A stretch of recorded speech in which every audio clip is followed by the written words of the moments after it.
Assalamualaikum warahmatullahi wabarakatuh. Kami dari kelompok 6 RBL Fisika ingin memperkenalkan diri. Perkenalkan, nama saya Joshua Fernandez Hitumea dengan NIM 123490040 dari program studi Rekayasa Instrumentasi dan Otomasi. Saya Ika Zara dari Teknik Telekomunikasi dengan NIM 123400080. Saya Radita Safira dengan NIM 123400079 dari Prodi Teknik Telekomunikasi. Saya Larissa Zafira Ariadna dengan NIM 123400077 dari program studi Teknik Telekomunikasi. Saya Divanya Julia dengan NIM 1234081 dari Prodi Teknik Telekomunikasi. Saya Yusuf Hidayat dengan NIM 123490038 dari Prodi Rekayasa Instrumentasi dan Otomasi. Selamat menyaksikan. Apa itu hukum Lenz? Hukum Lenz adalah hukum fisika yang menjelaskan tentang arah arus induksi. Dalam hukum ini, arah arus induksi selalu mempunyai arah tertentu. Arah arus induksi selalu menghindari dari medan magnet yang menimbulkannya. Hukum Lenz juga dapat dipandang dari sisi medan magnet. Arus induksi akan mempunyai medan magnet yang selalu menghindari perubahan medan magnet yang ada. Ini dibuat pertama kali pada tahun 1834 oleh seorang fisikawan asal Rusia bernama Heinrich Friedrich Emil Lenz. Hukum Lenz merupakan pelengkap dari hukum Faraday. Hukum Lenz berbunyi, arus induksi akan muncul di dalam arah yang sedemikian rupa sehingga arah induksi menentang perubahan yang dihasilkan. Dengan kata lain, arah arus induksi yang terjadi dalam suatu penghantar menimbulkan medan magnet yang menentang penyebab perubahan medan magnet tersebut. Persamaan hukum Lenz. Persamaan hukum Lenz adalah epsilon sabrangan minus n dalam kurung delta P atau delta T. Pada lambang atau tanda negatif yang terdapat dalam rumus Faraday ini itu mengacu terhadap arah gaya gerak listrik induksi, yakni merupakan suatu arah induksi yang dikemukakan hukum Lenz. Apa itu hukum Faraday? Hukum Faraday adalah sebuah hukum yang ditemukan oleh Michael Faraday, seorang ahli kimia dan fisika asal Inggris. Hukum ini tidak hanya digunakan dalam ilmu kimia saja, tapi juga ilmu fisika. Hukum Faraday ini menjadi salah satu hukum yang memiliki sumbangsi besar terhadap kemajuan listrik. Hukum Faraday 1 berbunyi, massa zat yang dilepaskan selama elektrolisis berbanding lurus dengan jumlah zat yang dikeluarkan. G sama dengan Q atau G sama dengan LT. G itu massa yang dihasilkan pada elektrolisis, L itu arus listrik atau ampere, T itu waktu atau detik, Q itu muatan listrik dalam sel atau kolom. Hukum Faraday 2 berbunyi, massa zat yang dilepaskan pada elektrolisis berbanding lurus dengan ekivalen zat itu sendiri.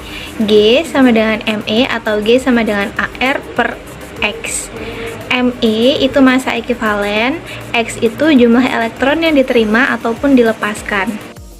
Alat dan bahan. Yang pertama adalah tembak, magnet, korek api, solder, penyedot timah, HVS, kardus, lakban, lampu LED, selotip, gunting, kabel NYAF, dan kawat email.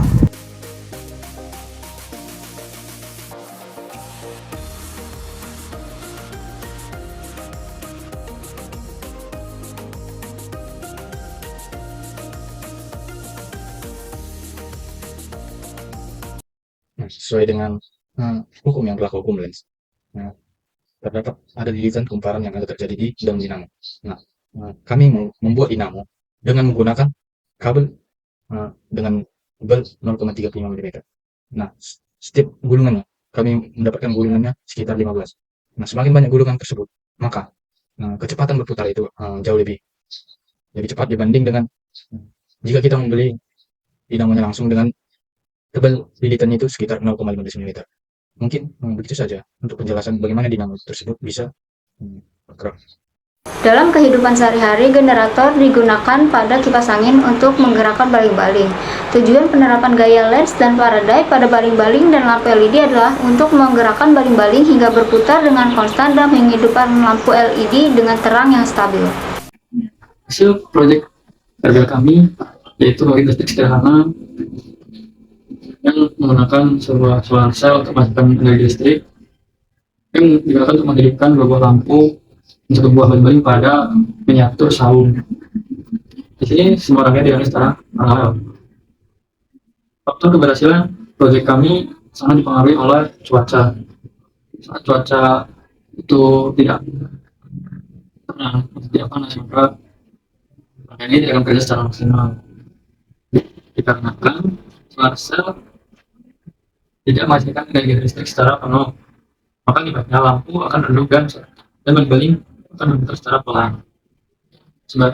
Sebaliknya, kalau cuaca terang atau terik panas, maka rangkaian akan bekerja secara maksimal dikarenakan solar cell sendiri akan menghasilkan energi listrik secara penuh dan maka lampu dan baling-baling kan bekerja secara maksimal. Penerapan solar cell ini sendiri pada kehidupan sehari-hari sangat banyak. Contohnya di IKEA itu sendiri juga memakai solar cell dengan kapasitas yang sangat besar digunakan untuk mengalirkan listrik ke gedung-gedung yang dimaksud untuk kegiatan belajar mengajar. Dan kami terinspirasi dari situ untuk membuat sebuah pembangkit listrik sederhana yang menggunakan solar cell.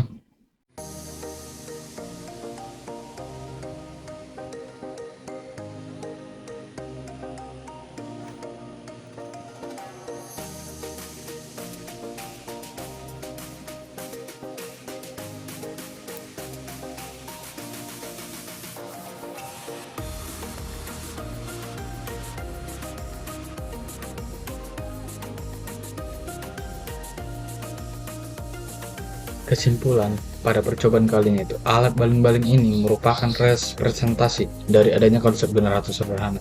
Pengaruh litisan kumparan, pengaruh cuaca, dan tegangan dari sel solar menjadi faktor utama dalam keberhasilan. Berdasarkan percobaan ini, pembuktian gaya Lenz dapat terjadi. Gaya timbul akibat adanya arus listrik dalam suatu medan magnet dan dibuktikan yang pergerakan kumparan. Jadi, jika kita memiliki benda konduktor yang ditempatkan di medan magnet dan dialiri dengan arus listrik pada benda tersebut, maka terciptalah gaya yang dapat menggerakkan benda tersebut. Gaya ini disebut gaya Lenz.